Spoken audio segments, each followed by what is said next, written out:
Bertemu lagi dengan saya, Ibu Nur Medawati. Pada pertemuan kali ini, kita akan belajar menceritakan kembali cerita rakyat. Karya-karya sastra klasik yang berbentuk hikayat biasanya sangat panjang ceritanya. Selain itu, bahasanya yang klasik dan bertele-tele, serta banyaknya bumbu cerita, menyebabkan hikayat dianggap kurang memiliki daya tarik pada saat ini.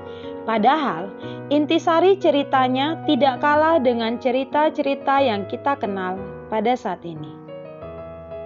Salah satu cara menghidupkan ataupun memperkenalkan kembali cerita-cerita Melayu klasik adalah dengan menuliskannya kembali secara lebih ringkas, dengan menggunakan kata-kata baku, dengan mengikuti langkah-langkah berikut ini. Langkah pertama, membaca karya tersebut secara keseluruhan, kemudian mencatat dan mengartikan kata-kata sulit yang ditemukan. Ketiga, mencatat pokok-pokok cerita yang ada dalam setiap paragraf atau bagian-bagiannya. 4. Menceritakan kembali karya tersebut dengan menggunakan kata-kata sendiri berdasarkan catatan yang tersedia. Simaklah contoh hikayat berikut ini. Hikayat Raja Balat. Ada sebuah cerita lagi. Seseorang pergi ke hutan membawa kacang sebakul. Di bawah sepohon kayu, dia berhenti dan diletakkannya bakul kacang itu di tanah. Ketika itu datang seekor kera. Diambilnya kacang itu segenggam. Waktu ia akan naik, pohon kayu kembali terjatuh sebiji dari tangannya. Ia turun kembali dan dengan susah payah dicarinya yang sebiji itu. Tetapi tiada bertemu.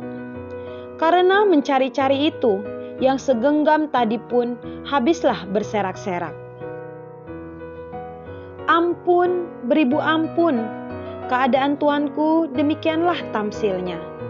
Beratus perempuan yang dapat tuanku jadikan istri. Tetapi hati tuanku ingat juga kepada yang sudah tiada lagi itu. Makin bertambah remuk hati Baginda mendengarkan kata wazir itu. Mengapakah maka tiada Mamanda diamkan saja perintah itu? Mengapakah maka terburu-buru benar perintah yang baru sekali kita ucapkan itu? Patik, segerakan mengerjakan titah tuanku, karena hanya Allah jugalah yang tiada berubah-ubah perintahnya. Aduh, Mamanda telah menambah luka hatiku karena membunuh permaisuri yang kucintai. Hanya dua orang yang harus bersedih hati tuanku. Pertama, orang yang setiap hari berbuat dosa. Kedua, orang yang tiada pernah mengerjakan kebajikan sekali juga.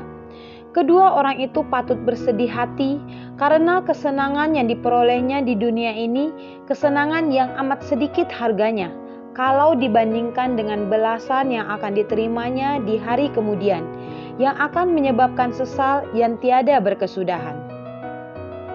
Dalam cuplikan hikayat tersebut, terdapat kata-kata tidak lazim, misalnya wazir, yang artinya Perdana Menteri, tamsil yang artinya lambang atau pertanda, titah yang artinya perintah, biasanya dari raja yang harus dipatuhi. Kemudian ada kata patik yang artinya saya, sebutan untuk diri sendiri sebagai tanda merendahkan diri. Selain itu, terdapat juga kata-kata yang masih dikenali namun jarang digunakan pada saat ini.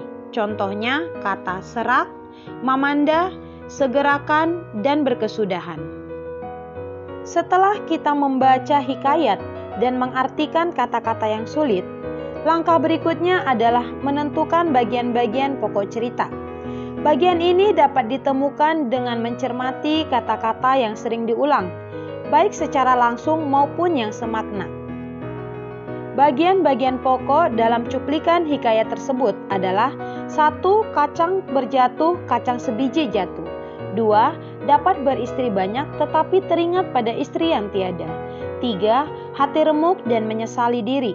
4. Perdana Menteri menasihati agar tidak menyesali diri. Karena orang yang patut menyesali diri adalah orang yang berbuat dosa dan orang yang tidak pernah berbuat kebajikan. Berdasarkan pokok-pokok cerita yang telah ditemukan, Bentuk penceritaan kembali dari hikayat tersebut adalah sebagai berikut. Ada seorang yang membawa kacang sebakul. Sebutir diantaranya jatuh. Orang itu hendak memungut kacang itu, tetapi yang lainnya ikut berjatuhan. Sang Perdana Menteri menerjemahkan arti cerita itu bahwa raja dapat beristri banyak. Akan tetapi, apalah daya hatinya tetap tertambat kepada istrinya yang telah tiada. Hati raja remuk redam mendengar penjelasan itu. Ia sangat menyesal atas perbuatan yang telah dilakukannya. Perdana Menteri kemudian memberi nasihat bahwa raja tidak seharusnya menyesali dirinya. Penyesalan itu hanya untuk orang yang selalu berbuat dosa atau orang yang tidak pernah berbuat kebajikan. Demikianlah penjelasan mengenai menceritakan kembali isi hikayat. Bila ada hal yang kurang dipahami, silakan ajukan pertanyaan melalui kelas daring kita. Jaga kesehatan dan tetap semangat belajar bahasa Indonesia.